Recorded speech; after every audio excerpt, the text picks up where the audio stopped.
There have been many revolutions over the last century, but perhaps none as significant as the longevity revolution. We are living, on average today, 34 years longer than our great-grandparents did. Think about that. That's an entire second adult lifetime that's been added to our lifespan. And yet, for the most part, our culture has not come to terms with what this means. We're still living with the old paradigm of age as an arch. That's the metaphor, the old metaphor. You're born, you peak at midlife, and decline into decrepitude. Age as pathology.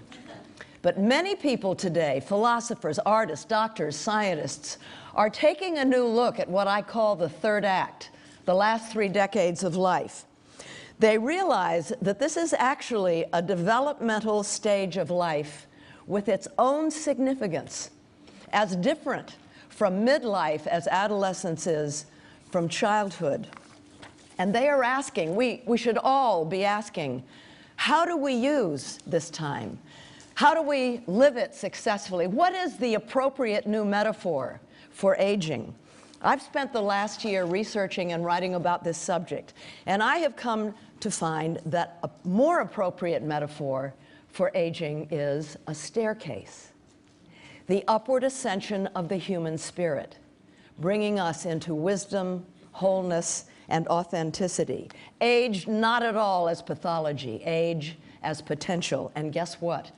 This potential is not for the lucky few. It turns out most people over 50 feel better, are less stressed, less hostile, less anxious.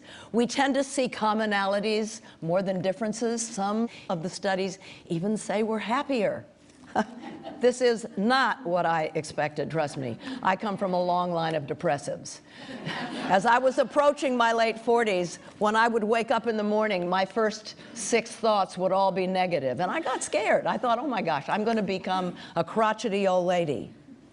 But now that I am actually smack dab in the middle of my own third act, I realize I've never been happier. I have such a powerful feeling of well-being. And I've discovered that when you're inside oldness, as opposed to looking at it from the outside, fear subsides. You realize you're still yourself, maybe even more so. You know, Picasso once said, it takes a long time to become young. I don't want to romanticize aging. Obviously, there's no guarantee that it can be a time of fruition and growth. Some of it is a matter of luck. Some of it, obviously, is genetic.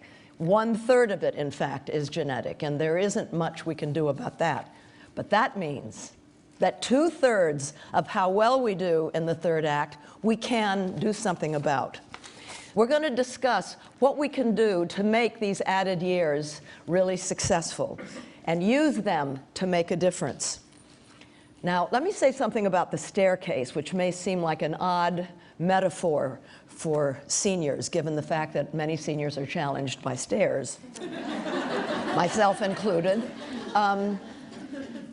As you may know, the entire world operates on a universal law, entropy, the second law of thermodynamics. Entropy means that everything in the world, everything is in a state of decline and decay, the arch. There's only one exception to this universal law, and that is the human spirit, which can continue to evolve upwards, the staircase, bringing us into wholeness, authenticity, and wisdom. And here's an example of what I mean. This upward ascension can happen even in the face of extreme physical challenges. About 3 years ago, I read an article in the New York Times.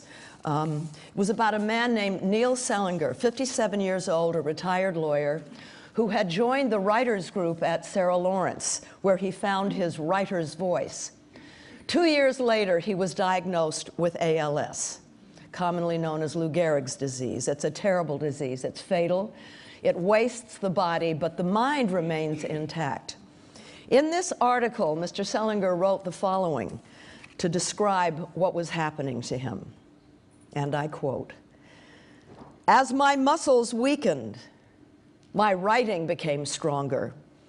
As I slowly lost my speech, I gained my voice. As I diminished, I grew. As I lost so much, I finally started to find myself. Neil Selinger, to me, is the embodiment of mounting the staircase in his third act.